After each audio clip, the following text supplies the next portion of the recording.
السلام علیکم ورحمۃ اللہ وبرکاتہ۔ بسم اللہ والحمد للہ والصلاة والسلام علی رسول اللہ، اما بعد۔ خواتین و حضرات، درس صحیح بخاری کے ساتھ خلیق الرحمن آپ کی خدمت میں حاضر ہے۔ آج صحیح بخاری کی دوسری حدیث پر بات ہوگی۔ اللہ کی ذات مجھے، آپ کو، ہم سب کو حدیث کا مفہوم سمجھنے، سمجھانے، عمل کرنے اور آگے پہنچانے کی توفیق عطا فرمائے۔ پہلی حدیث کے جو راوی تھے وہ حضرت عمر رضی اللہ تعالی عنہ تھے۔ انما الاعمال بالنیات حدیث کے راوی حضرت عمر تھے۔ اور یہ دوسری حدیث صحیح بخاری کی، اس کی راویہ جو ہیں وہ مومنین کی ماں عائشہ رضی اللہ تعالی عنہ ہیں۔ عن عائشة ام المؤمنین رضی اللہ عنہ ان الحارث بن ہشام رضی اللہ عنہ سأل رسول اللہ صلی اللہ علیہ وسلم فقال۔ ام المؤمنین عائشہ رضی اللہ تعالی عنہ سے روایت ہے کہ حضرت حارث بن ہشام رضی اللہ تعالی عنہ نے رسول کریم صلی اللہ علیہ وسلم سے سوال کیا۔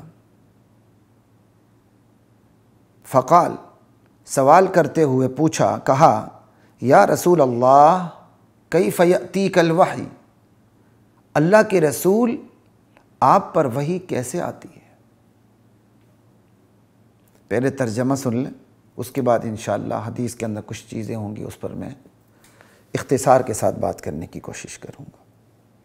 حضرت حارث بن ہشام پوچھتے ہیں، یا رسول اللہ کیف یأتیک الوحی، یا رسول اللہ آپ پر وحی کیسے آتی ہے؟ آپ صلی اللہ علیہ وسلم جواب دیتے ہیں، فقال رسول اللہ صلی اللہ علیہ وسلم، احیانا یأتینی مثل صلصلۃ الجرس، کہ کبھی کبھار جو مجھ پر وحی آتی ہے وہ گھنٹے کی آواز کی صورت میں آتی ہے۔ جرس گھنٹہ، جیسے کہتے ہیں نا گھنٹہ گھر، فیصل آباد کا گھنٹہ گھر مشہور ہے، گھنٹی ہو گئی، گھنٹہ ہو گیا، یہ گھڑی والا گھنٹہ نہیں، سلسلہ آواز، ٹھیک ہے؟ یہ سادہ طریقے سے آپ کو بتا رہا ہوں کہ کبھی کبھار جو مجھ پر وحی آتی ہے اس وحی کی جو آواز ہوتی ہے وہ گھنٹی کی آواز کی طرح ہوتی ہے، گھنٹے کی آواز کی طرح ہوتی ہے۔ وَهُوَ أَشَدُّهُ عَلَيَّ، اور یہ وحی کی جو یہ قسم ہے جس میں وحی کی آواز گھنٹے کی آواز کی طرح ہوتی ہے، وہ وحی باقی وحی کی تمام اقسام میں سے سب سے زیادہ گراں ہوتی، سخت ہوتی میرے لیے، مجھ پر سخت گراں گزرتی ہے۔ فَيَفْصِمُ عَنِّي، اور پھر وہ وحی کا سلسلہ رک جاتا ہے۔ وَقَدْ وَعَيْتُ عَنْهُ مَا قَالَ، جبکہ فرشتے نے جو کچھ کہا ہوتا ہے میں اسے سن چکا ہوتا ہوں، سمجھ چکا ہوتا ہوں اور یاد کر چکا ہوتا ہوں۔ اللہ اکبر۔ وَأَحْيَانًا يَتَمَثَّلُ لِيَ الْمَلَكُ رَجُلًا، اور کبھی کبھار ایسے بھی ہوتا ہے کہ فرشتہ مرد کی صورت میں آتا ہے۔ اگر آپ کہتے ہیں انسانی صورت میں آتا ہے تو احتمال ہو سکتا تھا عورت کی شکل میں آئے، تو آپ کو پتہ ہے کہ مشرکین مکہ فرشتوں کو اللہ کی بیٹیاں سمجھتے تھے۔ اللہ کے نبی نے یہاں انسانا نہیں کہا، اللہ کے نبی کی حساسیت کو دیکھیں، رجلاً کہا۔ کبھی فرشتہ جو ہے میرے سامنے مرد کی صورت میں آتا ہے، فیکلمنی، پھر وہ مجھ سے ہم کلام ہوتا ہے، فاعی ما یقول، پھر وہ جو کچھ کہتا ہے میں اسے سن لیتا ہوں، سمجھ لیتا ہوں، یاد کر لیتا ہوں۔ اللہ اکبر۔ اب وحی جو یہاں آئی لفظ کی، یہ سب سے گراں گزرتی وحی کی قسم جو گھنٹے کی آواز کی طرح ہوتی ہے۔ تو اب اماں عائشہ رضی اللہ عنہ جو اس حدیث کی راویہ ہیں، وحی کی شدت بیان کرنے کے لیے وحی کے نزول کی آپ پر جو کیفیت طاری ہوتی اسے بتا رہی ہیں۔ قالت عائشہ رضی اللہ عنہ، وَلَقَدْ رَأَيْتُهُ يَنزِلُ عَلَيْهِ الْوَحْيُ فِي الْيَوْمِ الشَّدِيدِ الْبَرْدِ فَيَفْصِمُ عَنْهُ وَإِنَّ جَبِينَهُ لَيَتَفَصَّدُ عَرَقًا۔ اللہ اکبر۔ تمام مومنوں کی ماں عائشہ رضی اللہ عنہا فرماتی ہیں کہ بخدا اللہ کی قسم، وَلَقَدْ رَأَيْتُهُ، میں نے آپ کو اس کیفیت میں دیکھا ہے، ينزل علیہ الوحی فی اليوم الشدید البرد، شدید سردی کے دنوں میں آپ پر وحی نازل ہو رہی ہے، فیفصم عنہ، پھر یہ وحی کا سلسلہ رکتا، وَإِنَّ جَبِينَهُ لَيَتَفَصَّدُ عَرَقًا، اس حال میں کہ آپ کی پیشانی پسینے سے پھوٹ رہی ہوتی، یعنی بخدا میں نے اپنے نبی کو اس حالت میں دیکھا ہے کہ آپ پر وحی نازل ہو رہی ہے، پھر وحی کا یہ سلسلہ رکتا، اس حالت میں رکتا کہ آپ کی پیشانی پسینے سے پھوٹ رہی ہوتی، اور وہ کوئی گرمی کے دن نہ ہوتے، شدید سردی کے دنوں میں آپ کی پیشانی مبارک پسینے سے پھوٹ رہی ہوتی۔ اما عائشہ رضی اللہ تعالیٰ عنہ نے یہ بات وحی کی شدت بتلانے کے لیے فرمائی۔ یہ ہے جی حدیث نمبر 2 صحیح بخاری کی، لا الہ الا اللہ۔ اور اس حدیث کا تھوڑا سا حصہ حدیث نمبر 3215 میں بھی ہے صحیح بخاری میں، انشاءاللہ اگر موقع ملا تو میں اس پر بھی تھوڑی سی بات کر لوں گا۔ یہ تو میں نے آپ کے سامنے ترجمہ رکھ دیا، اور یہاں اما عائشہ راویہ ہیں، فرماتی ہیں کہ حارث بن ہشام نے سوال کیا۔ پہلی بات تو یہ کہ یہاں عائشہ کے ساتھ لکھا ہوا ہے عن عائشہ ام المؤمنین، مومنین کی ماں عائشہ، جو مومن ہوں گی ان کی ماں ہوگی، سمجھ آئیے، یہ بات یاد رکھیے۔ امہات المؤمنین کی پاک دامنی قرآن کے نص قطعی سے ثابت ہے، پھر اسپیشلی اما عائشہ رضی اللہ تعالی عنہا کی پاک دامنی سورہ نور سے ثابت ہے، اور اما عائشہ کی پاک دامنی کا انکار کرنے والا کافر ہوتا ہے، کافر ہوتا ہے۔ یہ تو میں نے ایک راویہ کے حوالے سے، جو اما عائشہ ان کے حوالے سے بات کی۔ جنہوں نے سوال کیے وہ بھی صحابی ہیں، وہ بھی بڑے عجیب صحابی ہیں۔ حارث بن ہشام رضی اللہ تعالی عنہ، جانتے ہیں حارث بن ہشام کون ہے؟ یہ عمر بن ہشام کے بھائی ہیں، اور پتہ ہے عمر بن ہشام کون ہے؟ یہ ابو جہل ہے، ابو جہل، جسے اسلام نے ابو جہل کہا۔ ہشام ابو جہل کے باپ کا نام تھا۔ قسمت دیکھیں، ایک بھائی جہنم میں فرعون کہلایا، فرعون مکہ ابو جہل، اور دوسرا بھائی رضی اللہ تعالی عنہ کہلایا۔ یہ فرق کیوں آیا؟ یہ فرق صرف اور صرف تلاش حق کی وجہ سے آیا، انما الاعمال بالنیات کی وجہ سے آیا، جیسی نیت ویسا صلہ، بس یہ بات یاد رکھیے۔ اگر حدیث کا حدیث سے ربط پیدا کریں تو یہ بڑا اچھا ربط میں نے آپ کو بتا دیا۔ ابو جہل کی نیت کیا تھی؟ اپنی نیت کے مطابق جہنم رسید ہوا۔ حارث بن ہشام حقیقی بھائی، شقیق، ٹھیک ہے، نیت اچھی تھی، جنت پالی، رضی اللہ تعالی عنہ کہلایا۔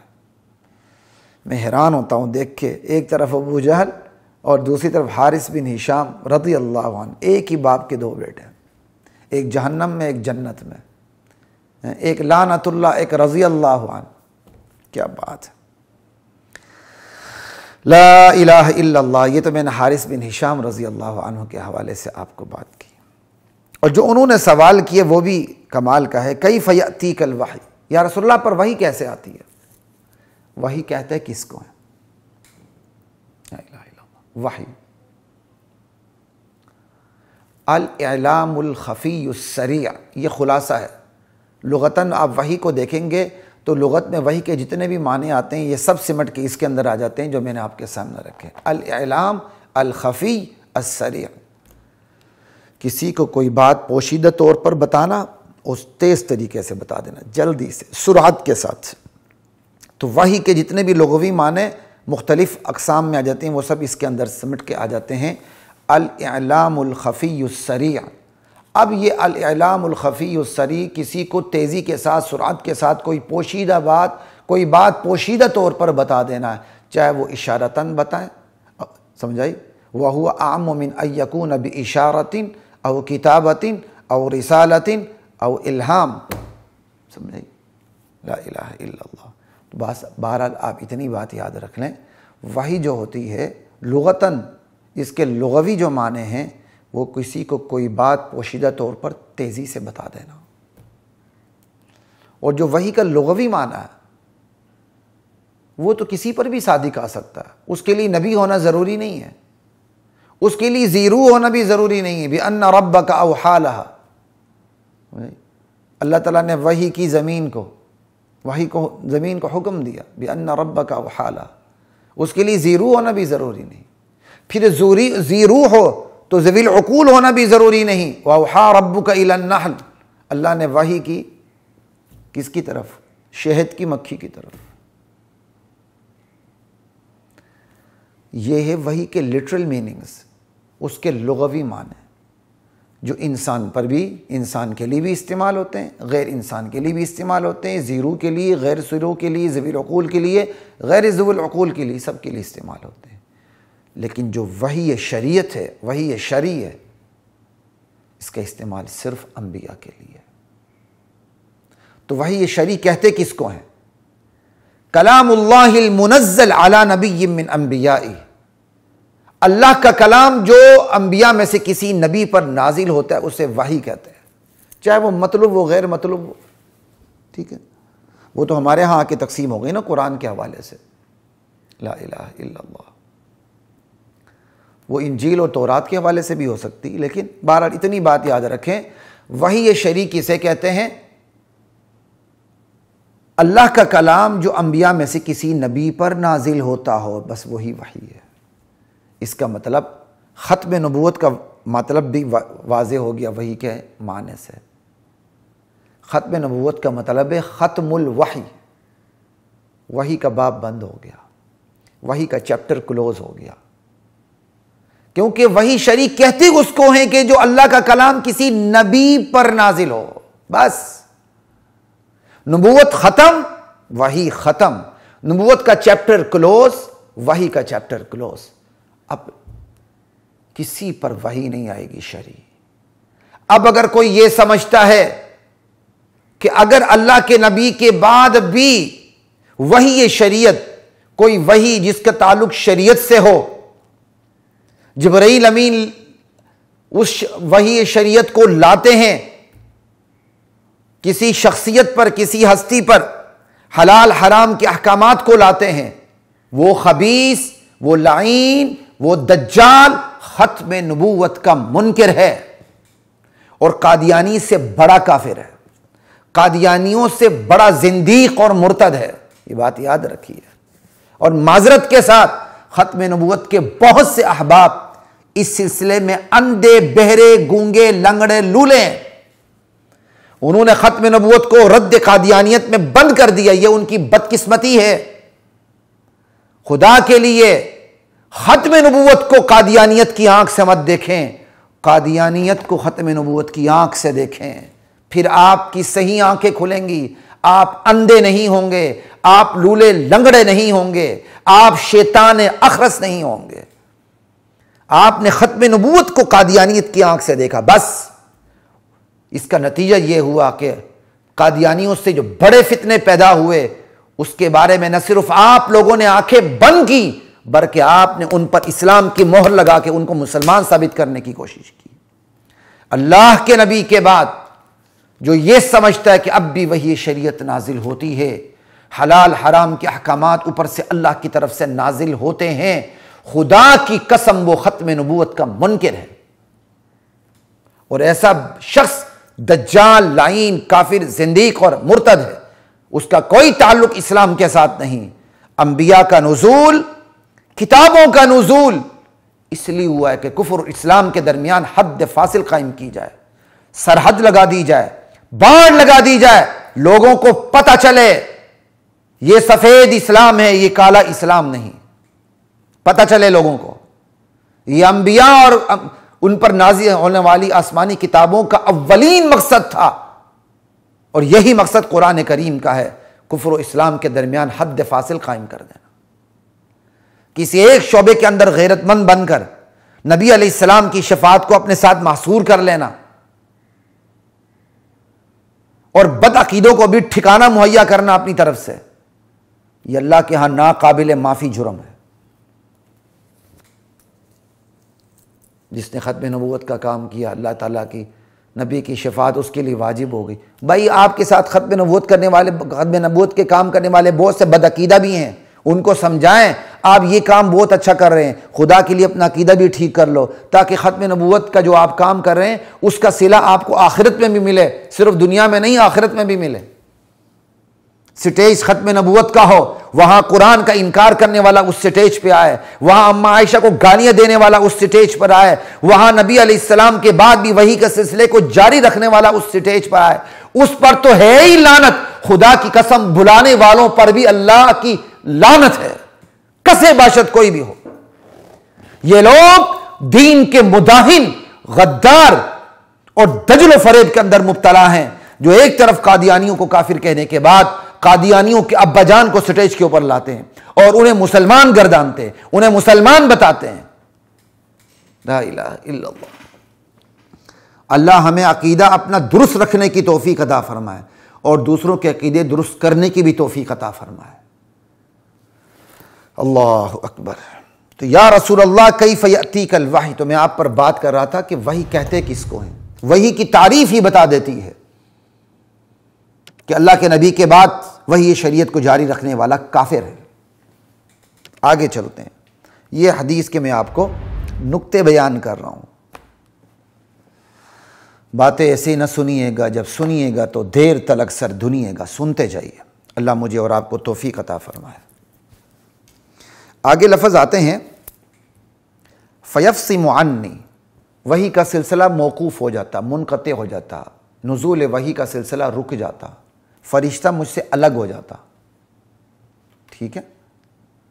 یفصم، اس کے اندر 3 لغتیں آتی ہیں، سب سے مشہور یفصم ہے جو میں نے پڑھا، ضرب یضرب سے معروف کا صیغہ، اسی سے مجہول کا صیغہ یفصح، سمجھ آئی، یفصح کہہ رہا ہوں، یفصم فیفصم عنی، فصم یفصم کاٹنے کو کہتے ہیں، الگ کرنا، جدا کرنا، کاٹنا، القطع، الفصم، القطع، فیفصم عنی، سمجھائی۔